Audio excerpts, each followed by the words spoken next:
Hello there, I am Gifty Auntie and welcome to TSP with Gifty Auntie.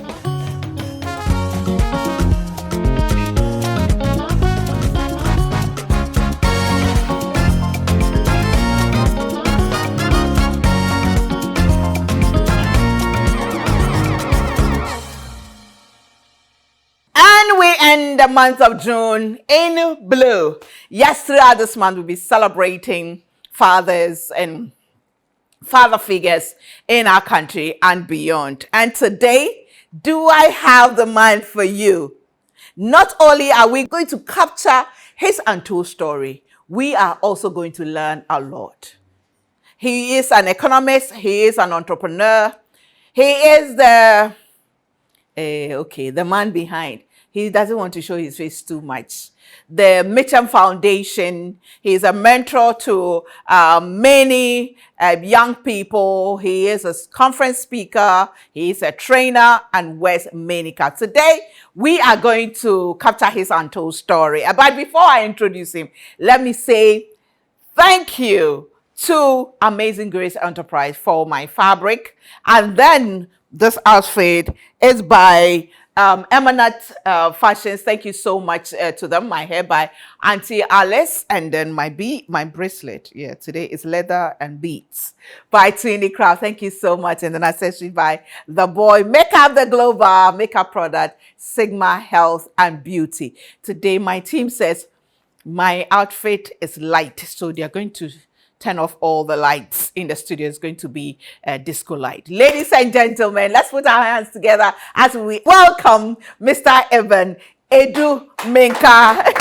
I'm coming.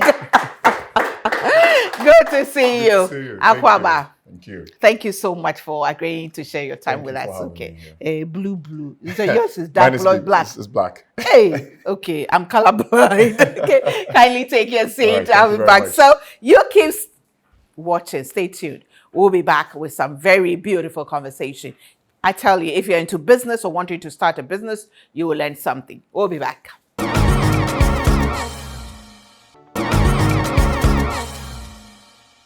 Welcome back to TSP with me, Gifty Auntie. And yes, this is our last program for June. And of course, we always reserve the best for the last, don't we? Anyway, let me say thank you to Vena Mineral Water. Vena has a balanced pH level, low in sodium, has all the minerals that you need in good drinking water, and they believe in giving back to society by changing lives and sharing love wherever they go. Thank you to Bigger Drinks. We are also grateful to Kidsville, where every child's dream comes to life. From birth to about 7 years, you get them all there under one roof. Clothes, shoes, pushers, bathing, bowls and basins, and clothes and school bags and books, everything, toys, balloons, party accessories, all under one roof for children. And they do party setups for you as well. So you get in touch with them. They are on the Spenters Road next to or adjacent to Noble House. You can't miss it. Make sure you go there and sort your loved ones out. Now I have a message for women from ABSA. ABSA says they understand the unique journey of women in business, from juggling multiple responsibilities to navigating financial complexities and societal expectations. Your resilience and vision matters and inspires ABSA. That's why they've created the She Business account tailored to empower visionary women leaders like you and I, with collateral-free loans up to 2 million Ghana cedis. Can you believe it? It comes with an insurance coverage, discounted loan interest rates, and capacity building programs, just to make sure you stay on course. The She Business account is the banking solution for you. Visit the nearest ABSA branch or call 0302 429 150 0302 429 150 for more information, and make sure that you talk to them because your story matters to ABSA. Now to the set and for the focus of today, we have Mr. Ebenezer Amankwa Minka, who is an economist and an entrepreneur. Welcome to TSP. Thank you. Thank you. Good to have you. Good to have you. How is Mission Foundation doing? Doing very well. Still in this early stages. Right. A lot of deliberations going on with the team. And with your able guidance too, since we met you, it's looking good. It's looking promising. And I believe that it will go far to meet exactly the expectations that people have of us. How was the experience when we went to the Tema General Hospital to pay the bills? And thank you so much for that massive, financial support to do that. And thank you for coming yourself with your wife and the whole team to be present while we did that. How was the experience for you? That experience, it was pretty tough. I think that we've taken a lot for granted. And looking at mothers in there with no money to even go home, and the tears that roll down their eyes when we pay the bills and all that. I cried at a point. Yes. Yeah, because I felt this was very painful. This is not an individual act. It's an act of a man and a woman. Yeah. And a man leaves a woman in there and says that, deal with it, and then he just leaves. And I felt it was very painful. And when I go home, I told my wife, I'm not coming there. I'm not coming there again. You will do it. You will do it the next time. I think it's very emotional. Oh, right. And also fulfilling. I mean, to see that over 21 women could go home that day, all the work you also did, the sharing of the goodies to them and all that. I think they went home excited. God bless you for the good work as well. God bless you too. We did this together. Yeah. But you are close to your mom. Very, very. I'm a mommy's boy. That's where I'm coming to. Is it a bad thing to be? Is it a bad thing to be a mommy's boy? Not at all. Not at all. I think that it depends on the conversation you have with your wife from the beginning. When I was getting married, I sat with my wife and said, look, I love my Sunday fufu with mommy. So let's do this. Every Sunday, can we visit my mom so that we can enjoy the fufu together? And she understood. So it's worked perfectly for me. I also think that it also makes you feel loved as a man. Men in these days, we feel that the attention is all on the women. Women, yeah. Yeah, so when you have your mother, they're always cheering you on. That's another excitement. So I enjoy her early morning calls, afternoon calls, and evening calls, just to check up on me, to know what's going on. Right. And I think I'm very attached to her. We look alike, so it's the same vibe. Like, there's this conception out there that a lot of women feel that mommy's boys are a no-no, and then they are manipulated by their mothers, and they don't have a mind of their own, and it affects the marriage and all that. So sometimes there's that competition between the mother and then the wife. No, I think it's also with the maturity of the woman you've married. When it comes to my wife, she understood it from the beginning that I have a very soft spot for my mom. But at the same time, I take suggestions from my mom, but that's not the final say. We have our own conversations behind what she's also told us, and it's worked perfectly for us. My mom, she has her own say. She will say, I don't want this or I don't want that. We will listen to her. We'll give her all the respect. Listening is not doing. That's one thing that we know. We'll go back into our marital closet and have a conversation about what we think we should do. And the final say is normally us. It's not with our mom or our dad. But with my mom, I also think that she gives us a lot of privacy. She doesn't get involved in our decision. She will suggest and still expect us to take our own decisions. And it also works easy because my mom and my wife are very close. Right. Yeah, so the two of them have a bond that sometimes it scares me too. So when they team up against me, it's a very difficult one. And I think that bond is what's making it work. So mommy's boys, they are not over-pampered kids. I think that they are those who, their mom just naturally loves them. It's either because of the experience they had during childbirth, and then also some tough situations they've been through with that particular child. So, and the child also gets to know at a point, and they feel like, look, mommy has been there for me. And then they stick with their mom. Right. I have a friend who used to say, well before I got married, said, every mother-in-law is a witch until you become a mother-in-law. Yeah. That's the truth. Yeah. So if you feel that your husband is a mommy's boy and you have a problem with it, if you have a son, do you want to be close to your son? So it's really, I guess it differs. I have always, had this firm belief that people are bad because they are bad, not because they are mothers-in-law or stepmothers or they are, sisters-in-law or, wife. It's just the human being. Yeah. Yeah. It's not because of the title that is put on that. What's your take on that? I think that people naturally have their own understanding of what mother-in-laws are supposed to do and what they shouldn't do. And also the boundaries that they set for themselves in their own marriages. I think every marriage is unique to their own set values and principles. In my marriage, there's a value system, how we want to run things. And my mom, if she was a witch, would have killed me when I was a baby.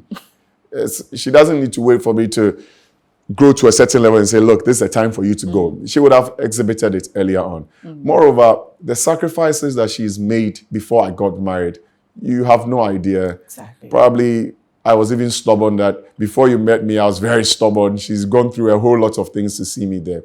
And also naturally, men or young men, or let's say men, gravitate towards their mothers.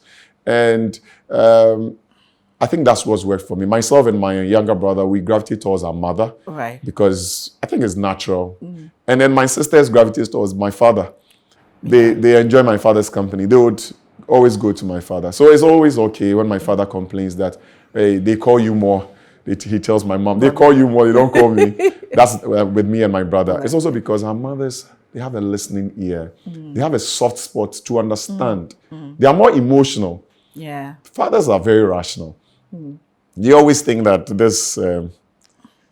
this thing doesn't make sense. Mothers will make some sense out of it. They want to feel what you are feeling. So, like this morning, my mom called me and said, it's raining, are you going out? Yeah, right. And I'm asking, but I'm in my house. And she's like, yes, but I need to be sure you'll be going out. My dad doesn't care about that. All he cares about is that take care of yourself and that's it. Yeah. Yeah, but it's not that he's a bad man. He's a rational person. And it's typical me. And the same thing applies to me and my son. My son would come to me with issues and I feel, look, you are wasting my time.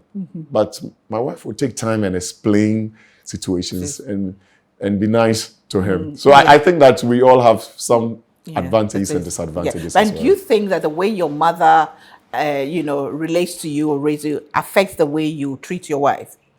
That's exactly what happens.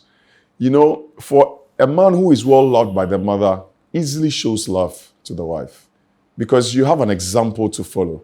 And also, your father also showed you some example. Your mother cannot show you love if she never got that level of love from your father. Right. And when you have that love, it is easy for you to replicate it when it comes to your wife. Yeah. And also, you see, when your mother loves you, you kind of understand what love is. You know how to project it on your wife. If your mother is one that doesn't really show up for you, then you will see it in your wife as well because you also have some resentments towards women. Yeah. So I think that there is some direct correlation with that. And like economists would say, it's a direct relationship. The direct relationship. Final one on that before we move on to that. But is there a difference between naturally loving your son and being obsessive or domineering? Because it says some men, like you were raised in a fine way, and I believe that your brother too, but some sons are raised in such a way, they can never say no to their mom. Even when it comes to their marriage. What mom says, that it's goes. final. So it's mom first before the wife. And I'm sure you've come across some of these stories, especially flying around. There's a battle between mother-in-law and daughter because why should mother-in-law sit in front and all that, And then some even say that you breastfed your son for 2 years. I am, all sort of, kind of. It's how can we get that thing for women and men to understand that, listen, a mother has her own place, wife has her own place, that you don't have to compete for the attention of the man. I think that, you see, it starts with love and discipline. So my mother, she doesn't really love me for loving's sake. She disciplines me when the need arises. And the same thing happens in my home. I'm sure My wife demonstrates the same thing. She knows when to show that kind of love and discipline when she needs to discipline. And if we have that balance, it works. Then the second thing is that, you see, if you want to have a happy home, no matter how stubborn your mother-in-law is, you need to have wisdom around it. So it's the work of both the husband and the wife. Yeah. They will need to apply a lot of wisdom on how situations will arise. So things will happen, but how do you react to it? How do you handle it as a couple? Yeah. So I don't believe there is a very, very stubborn mother-in-law and there's a very, very lenient mother-in-law. I think that there is wisdom that needs to operate when it comes to dealing with mother-in-laws. There are things that maybe my mom would do that I think would not sit right with my wife, but we don't address it in front of my mom. We will sit together as a couple and say, I think mom overstepped her boundary here. But you know what? That's what mothers do. Let's find a way around it.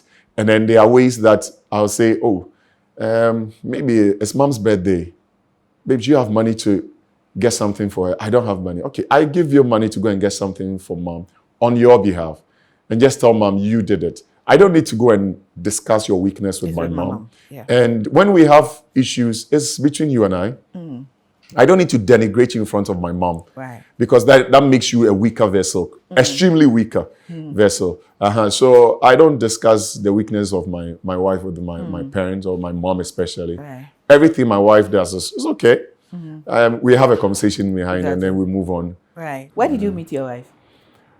We were in school for, I think in 2000, my wife was actually my senior in the university. Okay. Yes, and we were living in the same neighborhood, in Legon. Okay. And we were living in the same neighborhood as well. Okay. So I used to see her going up and down. I said, this girl. But I knew that it won't happen because she was my senior. Akolabone. And I'm my bomb pies. But eventually, God has his own way of getting things She's together. amazing. She's amazing. I met her just once and I just fell in love with the kind of person she is. She's patience, amazing. You are blessed. Amen. And she's also blessed. Amen. Make her be a man. Let me take a break. When we come back, we are going to get into entrepreneurship and especially young people in business and entrepreneurship and what they have to look out for, what they need to put in place. Listen, I went for a program, right? And Eben spoke. I was just sitting there. I was like, it was because of this man that I came. He just broke it down. I did economics at, sixth form. I've never understood the economics like the way he broke it down. Made it, sound so simple and it just made sense. Anyway, you when we come back, you get what I'm talking about. Let me say thank you to Bigo Drinks, Venom Mineral Water, and of course, Auntie Vera and the team. Thank you so much. Today, Auntie Vera gave me some nice jollof with, the green pepper. When you order, make sure she add that special green pepper to it. Thank you so much, Auntie Vera. This is Sofari Poco and the family. We are always grateful to you. Juice time from the farm to the factory to the bottle to the shelf. They do it all. Thank you. E-Gardens, I love my plants, right? Those of you who are saying that I'm filling the studio with plants. Yes, I love my natural plants. Okay. E-Gardens, where you go. I mean, it's a beautiful place to go. And, she has fellowship with you. And then you get your plants and you go away fulfilled. Get in touch with her. Trust me. Visit with the family and get some beautiful plant for your home and for your gardens. We're also grateful to Yep Cleaning Services for making sure that our environment is always clean. We take a break. When we come back, we get into entrepreneurship.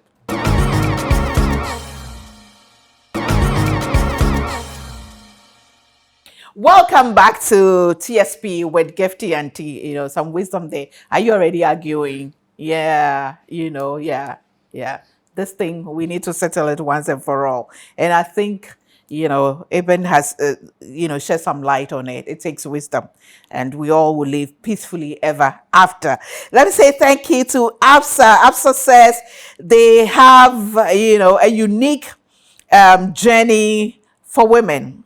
And they said they understand the unique journey of women in business, from juggling multiple responsibilities to navigating financial complexities and societal expectations. Your resilience and vision inspire us. That's talking about ABSA. That's why we've created the She Business account tailored to empower visionary women leaders like you and I with collateral-free loans up to 2 million Ghana cedis, insurance coverage, discounted loan interest rates, and capacity building programs. The She Business account is the banking solution for every visionary woman in business. Visit the nearest ABSA branch or call 0302 429 150, 0302 429 150 for more information. Your story matters, so says ABSA.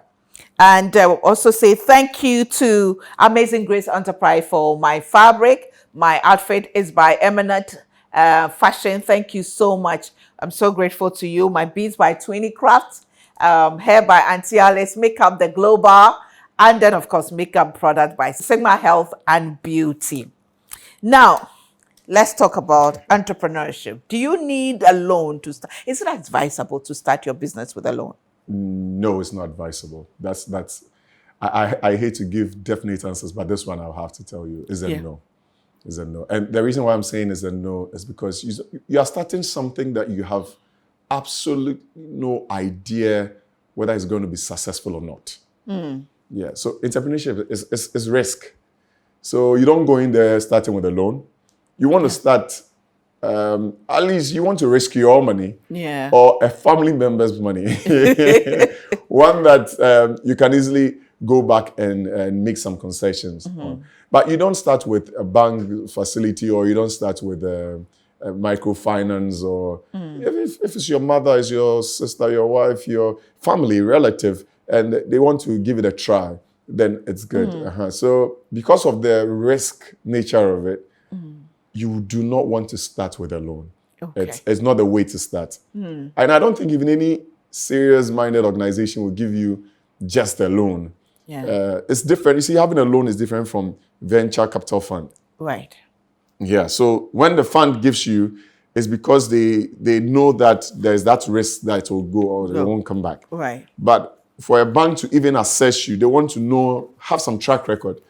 What have you done? What are some of the things that you've been able to achieve? What have you scaled over the period before they can even give you a loan? So no, is a non-starter. You know, some of these savings and loans and small scale, loan companies that have come up, they will let you bring a collateral. So some take their family properties, their own acquired properties, as collateral for, start the business. There's still if it's a business that you've actually started already, you have seen the highs and the lows in the business.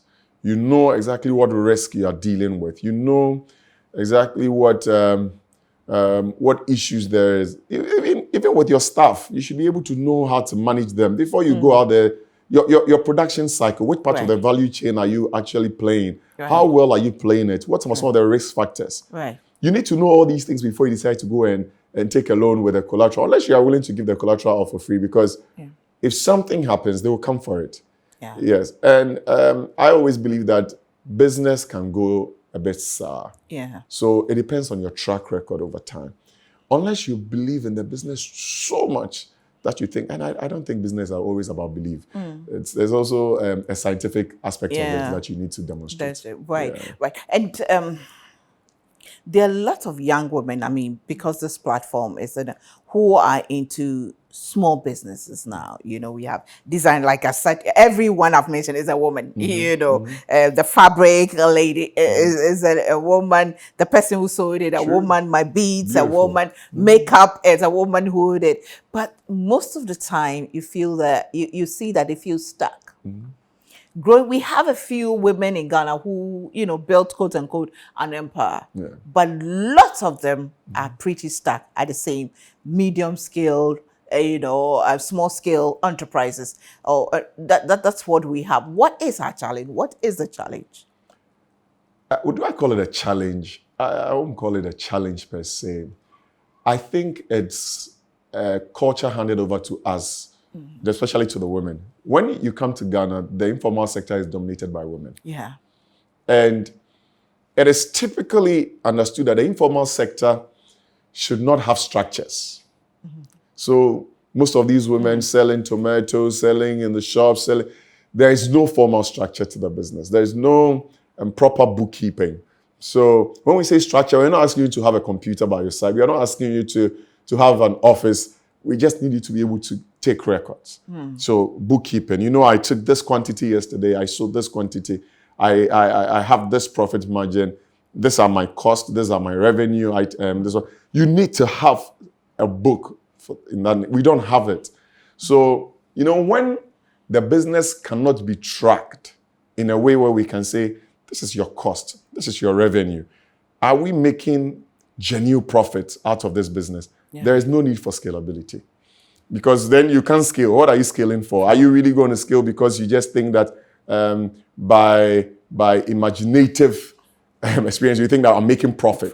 Yeah. Or you are going to scale because you think that, look, I have looked into my books and I think that really I'm doing well. So that is what is really affecting them. Is the culture that we've handed over the year. We don't think that we need to put anything into a structured perspective to help us grow. So that's not a challenge. I feel most people think that, you are being too much. Right. So if you have even an educated woman who has a very huge, what in our local parlance we call the provision shop, or what we actually call the supermarket. You get there and then you are asking her, so what software are you using to track your? Then it goes like, they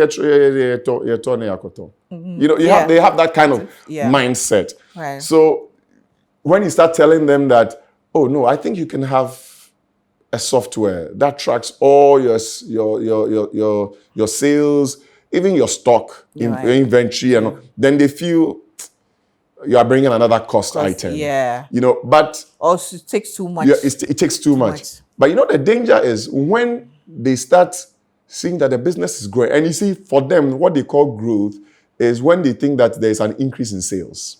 Yeah. So a lot of people are coming into the shop. A lot of people are coming to buy. Then they think that it's probably not growth. Because you could have a lot of people still buying, but you're still making losses. That's you understand? So that's true. Then they feel like we need to scale. Oh, I need money to start buying more plantain chips into my shop. Then you go to a finance house. Then they ask you, so give us a quantity of plantain chips that you sell in a week. And you say, it will more 20 B. That doesn't give you a facility. Right. Then they will ask you, so what are some of the risks that you face in selling these plantain chips? So, yeah, the cocoa moto. Yeah. So these are the conversations that the finance house will be having with you. So when do you foresee a likely shortage in plantain? Then they say, Eba.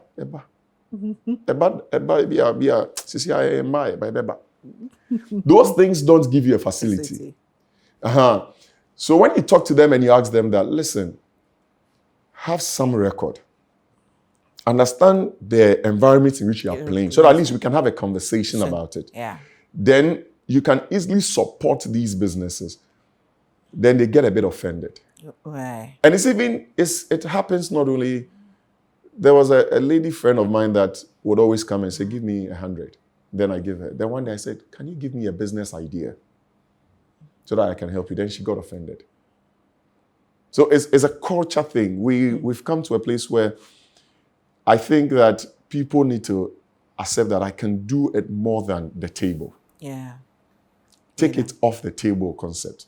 It's a case that we don't like being challenged to do more. The challenge is that people want to actually do more, but also sometimes we don't have the banks or the financial houses going beyond the usual relationship management process. And I've had issues with them, and I've discussed it with them that, look, sometimes you need to go out to educate these women. So I remember when we met at Fiesta Residences the last time we met, I did tell one of the participants that I want you to use this as an opportunity to garner all these informal sector women and take them through bookkeeping, take them through how to move from this level of the business to the next level of the business. Take them through many rigorous things that makes their business grow. I would love to see women enterprises grow. Because you see, truth is that we don't like to say it, but women are very good custodians of funds. Yeah. Yeah. And when you look at things, women will normally want to pay their debts more than even us. Yeah. Because they are emotional about it. They have sleepless nights. Yes. When they owe. Yes. Like so me. we would like to. Yeah. But the structure is built also a cultural perspective where they think, oh, this is okay, this is enough. They are not thinking about how many people they can also employ. And it's also because women have a lot of conversations. Right. You know, so she's having a conversation with Auntie Amma. Auntie Amma had a conversation with Ya. And Ya came back to tell Auntie Amma that, don't you know that I had a lady at my shop and the lady stole from me. So the woman had decided that shop no mean media. Yeah. So being phobia me count no book be any. Me na me tell na me church. Me na me tell. Me hwe na yi ya na anye so. You know, so these are conversations that we need to take away the fear. Yeah. We need to deal with the culture, and we need to help them to build the structure. Yeah. It is not enough to just go there and say, oh, we want to open an account for you. Yeah. No, let's be involved in the businesses that we want to Because also that's do. a conversation that's going on, even on social media, where people have a lot of business entrepreneurs and small scale businesses keep talking about the fact that you employ people and then they'll come and steal from you. You give them work and they will not do. There was one that was brought to me. she was giving, to manage, a shop for her, and then somebody chanced upon her on TikTok selling her own, the sales girl selling her own thing inside the shop of another, where she's her employer. Instead of selling what she's been given to sell, the employer sells fabrics. And she has set up a corner with her hair product, doing it on TikTok. Forgetting about the fact that I've been employed to do this. So then it puts a lot of people off. The human capital issues, those are issues that when we want to delve into, we'll spend the whole day. But I also believe that how do we bring these people in? We normally go to the village and we say, auntie, baby, now has a school chair. That's how we bring these people in. So there's no rigorous activity because and I'm saying we, and I'm using the women because my mother has done a lot of businesses, so I understand how women run businesses. Yeah. They start work by, first of all, belittling their own work. How do you mean? So they employ people, and they think that the people, this lady is just coming from the village to come and help me. That is you belittling your work from the beginning. Get somebody that can properly help you, so that at least you have some qualified person. Not qualified that when a person goes to school, the person is a saint. We have very educated thieves. So it's not about those ones. Yeah. You're talking about people who come in with some level of innovation. You're also coming to add something to the business. So don't shoot yourself in the foot and say, I just went to bring some. So those things, when you started, the business has already failed. Right. Because that person is coming in, wins your trust over time, maybe within a year or two, you feel like very comfortable. Then now you start giving your key to the person to go and open the shop or to even go and start the job. Then the person feels like, she's not even paying me well. Because now she's come to contact with some few people within the setting and they're telling her that if you go here, you can make better. Yeah. Then by the time you realize this person is selling, if it's tomatoes, she sells 20 for you and sells 10 for herself. So you need somebody who can come in with, the person has something to lose. Right. The person has something to lose. Yeah, if the person has nothing to lose, then, I will give you a typical example. And I shared a bit of it when we were at the conference. Yeah. I have a water factory. There's one guy who's been there since we started the water factory to date. That guy has something to lose. And I've monitored the guy. He has a child. He's married. He has to pay fees. So his approach to the work is different. Right. From other young men that we brought in, who, as at the time we brought in, had no responsibility. They didn't even think that, they didn't even know what they use their monies for. Right. So when you realize that they don't have responsibility, it's very clear. They come, they start the work, you pay them first salary, it's a new haircut. The next morning, they are braiding. The next time, you see them sagging jeans. The next time, you see them big phones. Then you know that this guy has no responsibility. So he is using the money he's getting to fund his personal lifestyle, not actually to help people. And then you ask him, don't you send money home? Then he say, oh, my mom, 200. You realize that this guy doesn't have any responsibility. Yeah. So let's always get people who have something to lose. They have some sense of responsibility. Well, we have a mother to take care of. We have siblings to help. So that when they come, they are afraid to lose their job today. Right. And that's what I want to advise them. Well, one of the things you've raised at that conference is the fact that women run businesses with their emotions. Yes. And it's difficult for them to fire, even when you know that this person is running your business down. Yeah, it's the truth. Women are, it's funny, my mom will not normally, you know, the person is killing you. But they are mothers. Most women have that motherly tendency. So they are looking at it beyond today. So, they themselves will say, hey, the person is not working well. But when it's time for you to fire the person, they will now start saying, when she goes home, what will she eat? So they have that attachment. They get attached easily. And that is the tendency of every woman. Right. So when they set up businesses, they take that kind of attachment to their business. So they bring people in, they are misbehaving. First year, it was actually the first year the person started misbehaving, they didn't fire. They started with, let me give you a typical example. He brings a worker in and becomes a mother to the worker instantly. Today when I was coming, I bought wache and I know you like jollof, so I added jollof to you. They have become friends. So they start eating together. One is sitting and the other is sitting at the other place, they are eating. Then the next minute, can you go and put this money in the account for me? Can you do this for me? They are building a bond. Now this person misbehaves. Then you expect her to crack the whip. But then she's like, when you start those things, the business is not growing because your emotions are always involved in the business.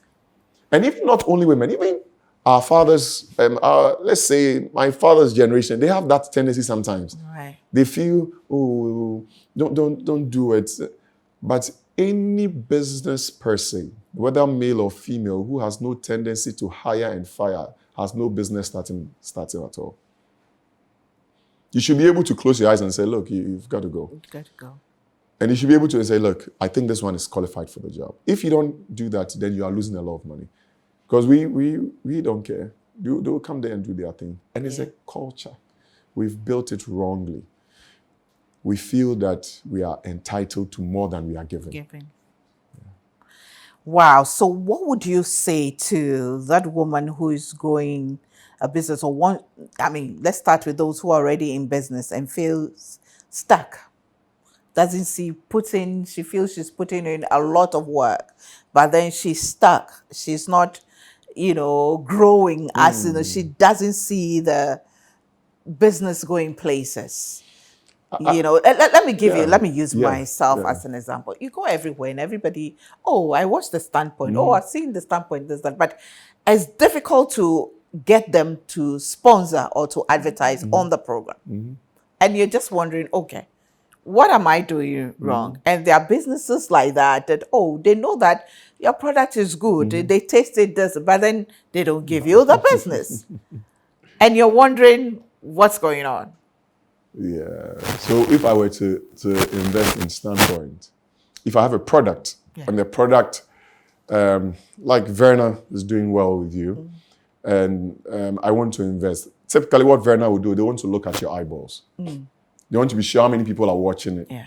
How many, your audience, the amount of money they can generate from the program. They do it's not a charity. Yeah. So normally that's what people don't understand. People will come to you and say, oh, can you sponsor this? Then you're like, okay, so let's look at your traction level. If you do one production, how many people do you get coming on? You say, oh, we get maybe 100,000 people. Okay, then I do my projection with 100,000 people. Then I do some calculations and see, then the reach. Then I want to look at all these things, put it down in my marketing. I say, look, I think this thing works for me. Then I'm willing to invest this amount of money. Right. But assuming I come to someone says, oh, invest in my business. What's the return I'm going to get in the business? It's not, me investing is not a charity. There should be something that comes out of it. Exactly. So there's a charity bit. The charity bit is when I call you and say, oh, bigger sis, I think this thing you are doing, I want to help you do it. That's the charity bit. That's the charity But the bit where I say, look, I think my company can benefit from this. So how do we benefit from it? Let's leverage on it. Then I say, okay, I can take care of this, most of your productions, but I also want to ensure that my products are well sold. Right.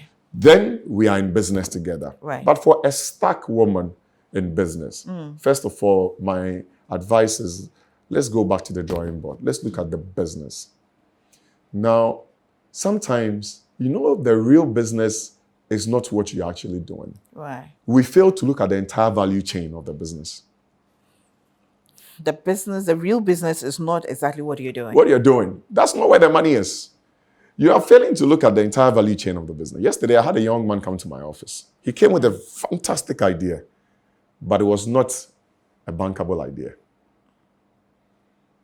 So this young man does all the presentations, and I listened to him, and I asked him some few questions. I said, but your target market, I don't think that you make money from there because they will not see the value in this product. But have you looked at the household? How can we make this thing more appealing to the household? And have you done, he says, oh, people want to buy. I said, no, they don't want to buy. They just want to steal the idea. Let's have a conversation.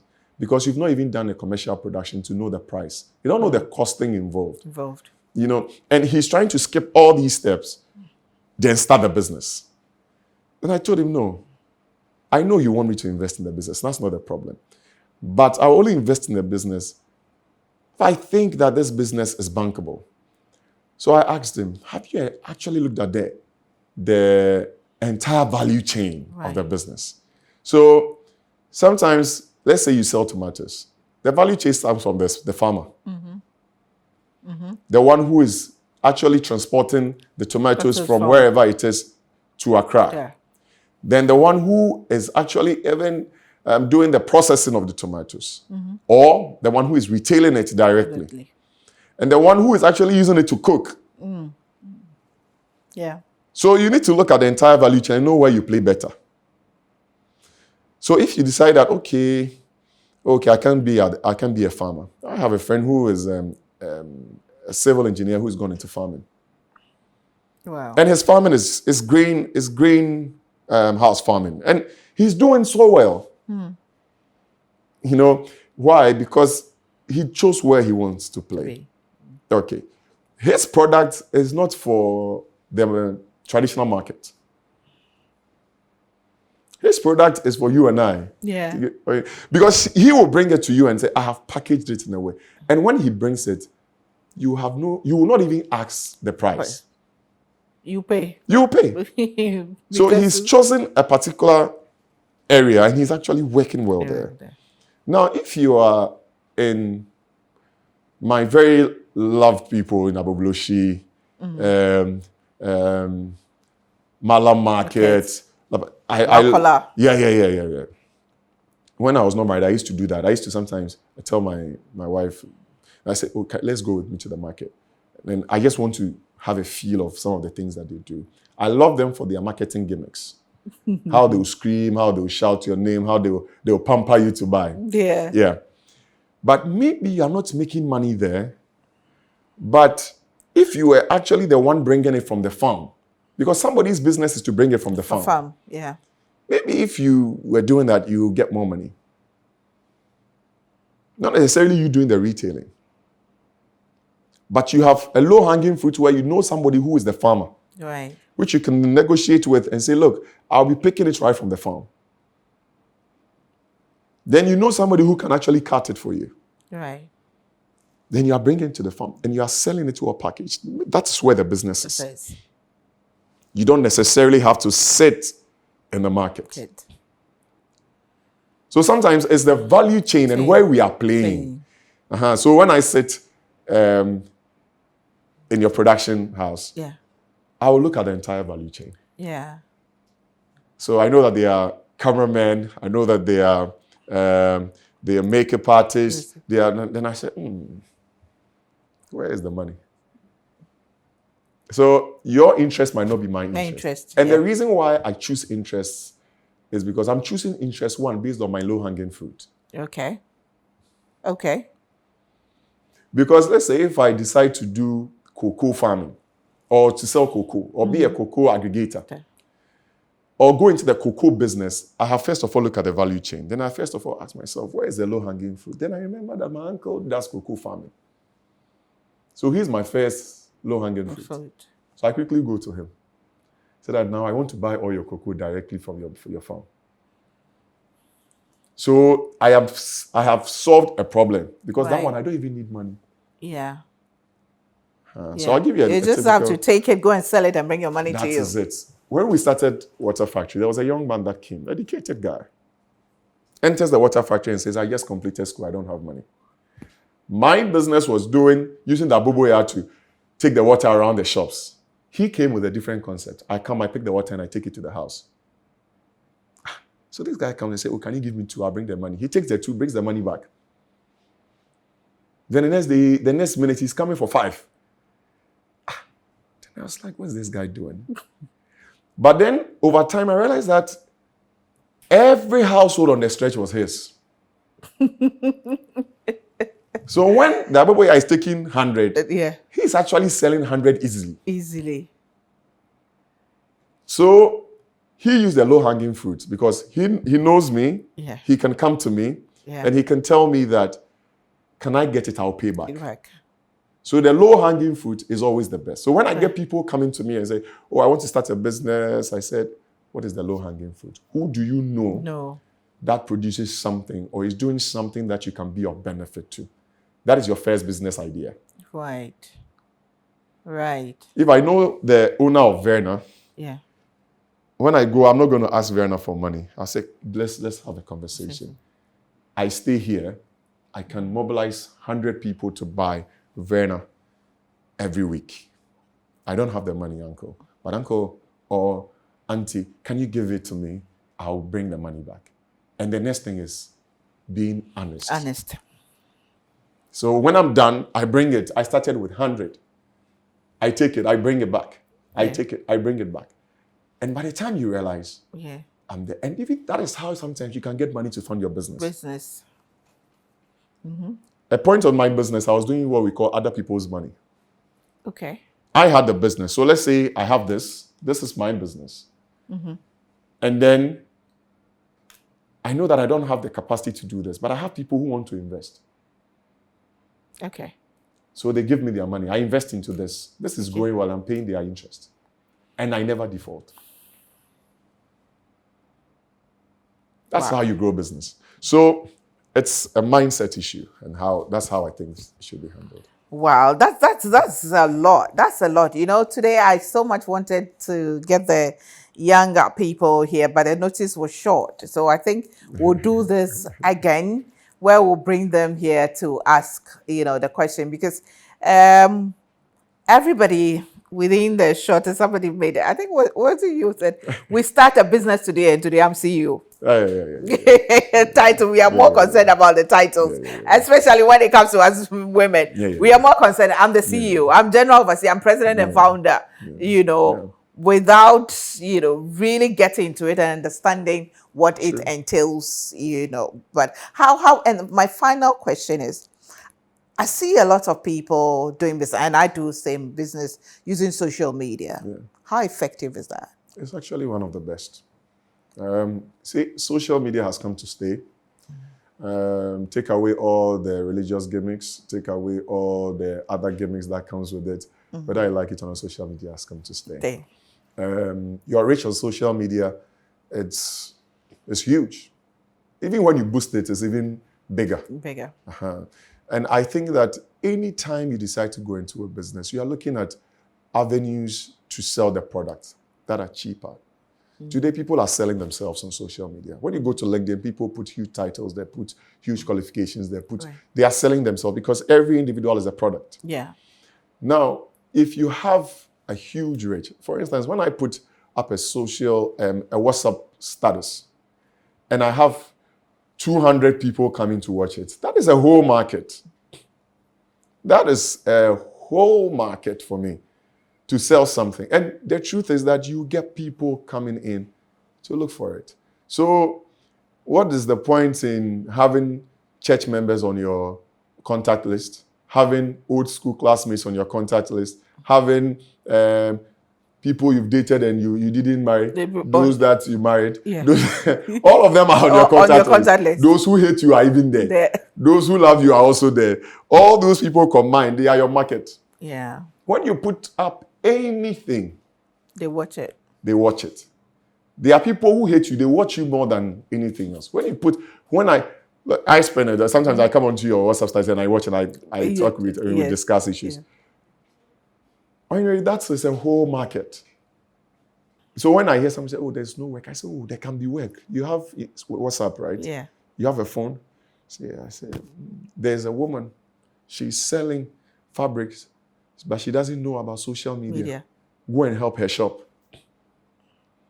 Then I say, set up Instagram page for yourself. Set up this. And I say, okay, go and take pictures. Put it online. Ask her how much she's saying and put your margins. When people want it, you go there, take it. And that is free business idea I'm giving to the youth. Hey, you've given me a business idea. Sharp. Sharp. Because with you, for instance, you have millions of people. Yeah. And I also think that, and that's my final thing, I think that women, most of the women, I have a friend who is into fashion and recently was trying to get a house. And I was like, do you know that with your business, if you've really banged it well, you can even access a mortgage? Do you know that? She's like, really? I said, yes, you can. Because you've been doing this business for a long time. And you have, people know you for this. Yeah. But I was surprised to know that she doesn't even know the advantage she has. Your money going to the bank is not for fun. It is to aid you to do something bigger with your business. Wow. Yeah. Thank you very much. Wow. Thank you very much. I'm sure everybody here is having plans and having ideas of what can do. Hey, Kwame, the way you're smiling, you know, I suspect you. But me, I have my own ideas. I see people say, oh, Gifty, I want that. Oh, you're very business. You're very business. Thank you very much, Evan. It's been very engaging. Thank you so much. Well, I'll take a break. I'll be back with a bit of me. But before I go, let me tell you this. London, I'm coming. The 11th of July is the 17th anniversary of the Standpoint. Yes, it is. And I'll be in London. We are going to have a very interesting program. Chat and dine with Gifty Auntie. Not a lecture, not a talk, but chat and dine. We are going to have a wonderful chat. The last time I was in London was 3 years ago. Wow, 3 years. That time I had only 3 books. Now I have 8 books. I'm coming with all my books. And so be there. Come, let's have conversation. Buy your books. I'll autograph them for you. We'll take pictures. We'll have fun and celebrate the Standpoint at 17. 11th of July. 2025, London. Follow me on all my social media platforms. Facebook is Ohineyere Gifty Auntie. Instagram Ohineyere_Gifty_Auntie. TikTok Gifty Auntie. And I'm not on Twitter. Okay, I'm not in that space yet. But follow me for all the updates. But buy your ticket. VIP is 80 pounds and regular is 50 pounds. Contact Akosia Tiana. Her number is on the screen. You know, copy it, check my Facebook page as well and my Instagram page. The numbers will be there. We need sponsors as well if you want to sponsor us in getting the place, in doing decor, or whatever you want to sponsor us with. Please contact Akosia and we'll make sure you get the visibility, all the endorsements that you need. I'll come and do the advert and promo for you if you sponsor us. So please, contact her. And let's meet on the 11th of July 2025, 6 p.m. prompt for Chat and Dine with Gifty Auntie. I'll be back with a bit of me.